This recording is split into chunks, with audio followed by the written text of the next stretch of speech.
10th chapter 3 दो चर वाले रैखिक समीकरण के युग्म।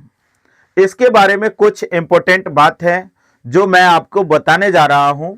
यहां बात आ रहा है a1x plus b1y plus c1 is equal to 0।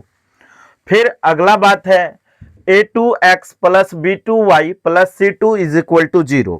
ये क्या है? दो चर वाले रैखिक समीकरण के युग्म जो होते हैं उनके व्यापक सूत्र हैं, यानी व्यापक फार्मूला आप कह सकते हो या मानक रूप कह सकते हो। दो चर वाले रैखिक समीकरण को इसी रूप में हम क्या करते हैं, सजाते हैं, जहां पे a1 b1 c1 a2 b2 and c2 ये क्या है? वास्तविक संख्या है। ये क्या है? वास्तविक संख्या है। इसके जगह पे कुछ भी आ सकता है, 2 4 5 6 7 -2 -3 -1 या फिर कह लो √3 √5 √7 कुछ भी आ सकता है। जैसा कि मैंने आपको कहा वास्तविक संख्या ये कुछ भी आ सकते हैं। अब बात यहां पर आ जाता है कि इसके तीन कंडीशंस होते हैं। वो तीन कंडीशंस कौन कौन से होते हैं इस बात पर हम लोग चर्चा कर लेते हैं। पहला नंबर आता है a1/a2 is not equal to b1/b2। इस कंडीशन में समीकरण के अद्वितीय हल होगा।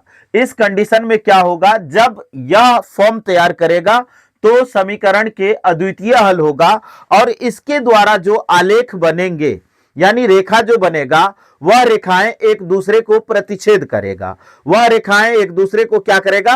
प्रतिच्छेद करेगा। दूसरी नंबर बात आती है a1/a2 is equal to b1/b2 is not equal to c1/c2। इस कंडीशन में क्या होता है कि समीकरण के कोई हल नहीं होगा। समीकरण के कोई हल नहीं होगा। अब यहां पर समीकरण का कोई हल नहीं होगा तो इस कंडीशन में इसके रेखाएं जो होती है वह रेखाएं समांतर होती है, एक दूसरे को कहीं प्रतिच्छेद नहीं करती है। क्लियर? अब थर्ड कंडीशन जो आता है a1/a2 is equal to b1/b2 is equal to c1/c2, तब जाकर के समीकरण के अनेक हल होता है। समीकरण के अपरिमित रूप से अनेक हल होगा। इस कंडीशन में जो रेखाएं होती है वह रेखाएं एक दूसरे के संपाती होता है। अब मैं बता दूं आपको संपाती क्या होता है।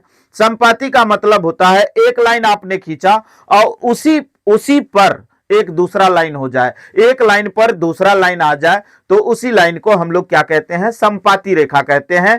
तो इसी तरह का वीडियो आप देखने के लिए और लाइव से जुड़ने के लिए थीटा मैथमेटिक्स चैनल को सब्सक्राइब कीजिए, लाइक कीजिए और जिस टॉपिक में आपको प्रॉब्लम हो रहा है उस टॉपिक पर का नाम लिख दीजिए, कमेंट कीजिए।